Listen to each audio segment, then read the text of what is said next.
दोस्तों, आज के इस वीडियो में हम आपको महाराजा बिजली राजभर के बारे में बताने जा रहे हैं। इनका पूरा इतिहास बताने जा रहे हैं।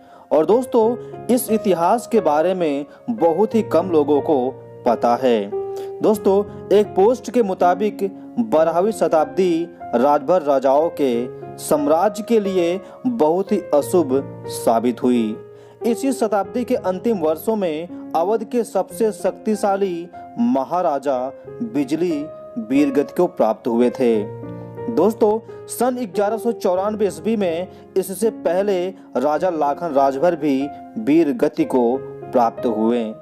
महाराजा बिजली राजभर की माता का नाम बिजना था, इसीलिए इन्होंने सर्वप्रथम अपनी माता की स्मृति में बिजनागढ़ की स्थापना की थी, जो कालांतर में बिजनौरगढ़ के नाम से संबोधित किया जाने लगा। दोस्तों, बिजली राजभर के कार्यक्षेत्र में विस्तार हो जाने के कारण बिजनागढ़ में गढ़ी का समिति स्थान पर्याप्त न होने के कारण बिजली राजभर ने अपने मातहत एक सरदार को बिजनागढ़ को सौंप दिया। इसके बाद इन्होंने अपने पिता की याद में बिजनौरगढ़ से उत्तर 3 किलोमीटर की दूरी पर पिता नटवा के नाम पर नटवागढ़ की स्थापना की। दोस्तों, यह किला काफी भव्य और सुरक्षित था। बिजली राजभर को लोकप्रियता बढ़ने लगी और अब तक वह राजा की उपाधि धारण कर चुके थे। नटवागढ़ भी कार्य संचालन की दृष्टि से पर्याप्त नहीं था। दोस्तों, उसके उत्तर 3 किलोमीटर एक विशाल किले का निर्माण कराया, जिसका नाम महाराजा बिजली राजभर किला पड़ा, जिसके अवशेष आज भी मौजूद हैं। अब राजा बिजली राजभर महाराजा बिजली राजभर के नाम से विभूषित हो चुके थे। दोस्तों, यह किला लखनऊ जिला मुख्यालय से 8 किलोमीटर सदर तहसील लखनऊ के अंतर्गत दक्षिण की ओर बंगला बाजार के आगे सड़क के दाहिने और आज भी महाराजा बिजली राजभर के साम्राज्य के मूक गवाह के रूप में विद्यमान है। दोस्तों, राजभर राजाओं ने कुल 12 किले राज्य विस्तार के कारण बनवाए थे। इसमें पहला है नटवागढ़, दूसरा बिजनौरगढ़, तीसरा महाराजा बिजली राजभर किला, चौथा माती, पांचवा परवर पश्चिम, छठवा कल्ली पश्चिम। किलों के भग्नावशेष आज भी मौजूद हैं। सातवां पुराना किला, आठवां औरावा किला, नौवां दादूपुर किला और 10वां है भटगांव किला, 11वां एन किला, 12वां है पीपरसेंड किला। दोस्तों, उत्तर में पुराना किला, दक्षिणी में निवाढ़क जंगल सीमा सुरक्षा के रूप में कार्य करता था।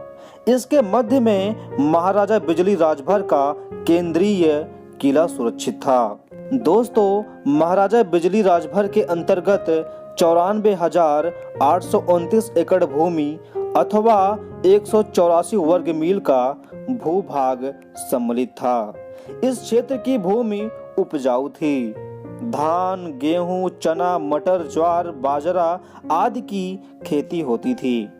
दोस्तों, महाराजा बिजली राजभर की प्रगति से कन्नौज का राजा जयचंद चिंतित रहने लगा, क्योंकि महाराजा बिजली राजभर पराक्रमी, उत्साही और महत्वाकांक्षी थे।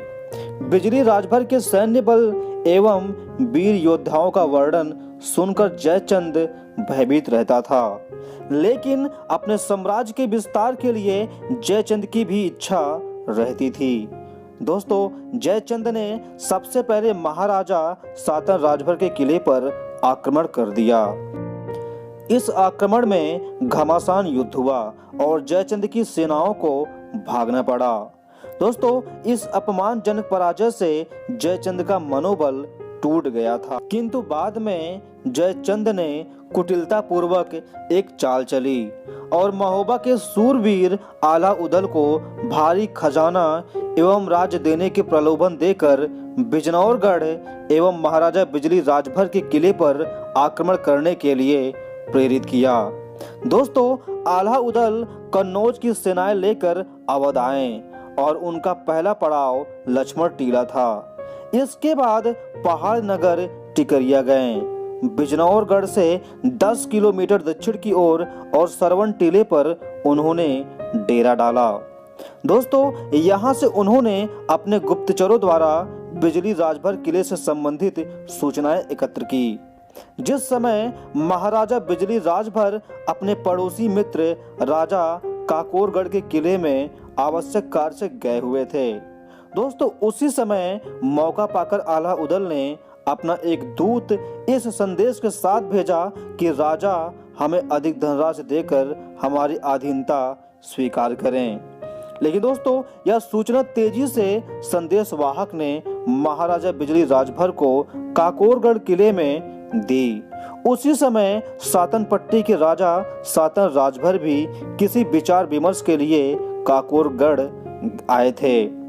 दोस्तों, संदेश पाकर महाराजा बिजली राजभर घबराए नहीं, बल्कि धैर्य से उसका मुंह तोड़ जवाब भिजवाया कि महाराजा बिजली राजभर ना तो किसी राज्य के अधीन रहकर राज्य करते हैं और ना ही किसी को अपनी आय का एक अंश भी देने को तैयार हैं। जब आला उदल का दूत यह संदेश लेकर पहुंचा, उसे सुनकर आला उदल झुझलाकर आग बबूला हो गए और अपनी सेनाएं गांजर में उतार दी। दोस्तों, यह खुला मैदान था, यहाँ पेड़ पौधे नहीं थे। इस स्थान पर मुकाबला आमने सामने हुआ। यह मैदान इतिहास में गांजर भांगर के नाम से मशहूर है। यह युद्ध 3 महीना 13 दिन तक चला। दोस्तों, इस युद्ध में सातनकोट के राजा सातन राजभर ने भी पूरी भागीदारी की थी। युद्ध बड़ा भयानक था। इसमें अनेक वीर योद्धाओं का नरसंहार हुआ। गांजर भूमि पर तलवार और खून ही खून था, इसलिए इसे लौह गांजर भी कहा जाता है। वर्तमान में इस स्थान पर गंजरिया फार्म है। दोस्तों, इस घमासान युद्ध में पराक्रमी राजा महाराजा बिजली राजभर बहादुरी से लड़ते हुए वीर गति को प्राप्त हुए। यह युद्ध सन 1194 ईस्वी में हुआ था। यह समाचार जब पड़ोसी राज्य देवगढ़ के राजा देवमाती राजभर को मिला तो वह अपनी फौजों के साथ आला उदल पर भूखे शेर की भांति झपट पड़े। इस युद्ध की भयंकर गर्जन और ललकार सुनकर आला उदल भयभीत होकर कन्नौज की ओर भाग खड़े हुए। परंतु दोस्तों, आला उदल के साले जोगा भोगा राजा सातन राजभर ने खदेड़ कर मौत के घाट उतार दिया और पड़ोसी राज्य से सच्ची मित्रता तथा राजभर समाज के शौर्य का परिचय दिया। दोस्तों, महाराजा बिजली राजभर के किले के अलावा उनके अधीन 11 किलों का वर्णन इतिहास में बहुत ही सतही ढंग से किया गया है। तो दोस्तों, ये रहा महाराजा बिजली राजभर का पूरा इतिहास। दोस्तों, वीडियो की जानकारी आपको कैसी लगी आप कमेंट बॉक्स में कमेंट करके जरूर बताइए और वीडियो की जानकारी अच्छी लगी हो तो एक लाइक और वीडियो को लोगों तक शेयर भी कर दीजिए। और दोस्तों, अगर आपने अभी तक इस चैनल को सब्सक्राइब नहीं किया है तो चैनल को सब्सक्राइब करके साइड में बेल आइकन पर भी क्लिक कर लीजिए, ताकि दोस्तों जब भी हम किसी भी राजभर राजा के बारे में या कोई भी वीडियो इस चैनल पर अपलोड करें तो सबसे पहले नोटिफिकेशन आप तक पहुंचे। बाकी दोस्तों, नेक्स्ट वीडियो मिलते हैं नेक्स्ट टॉपिक के साथ। बाकी तब तक के लिए आप सभी का अपना कीमती समय देने के लिए बहुत बहुत धन्यवाद।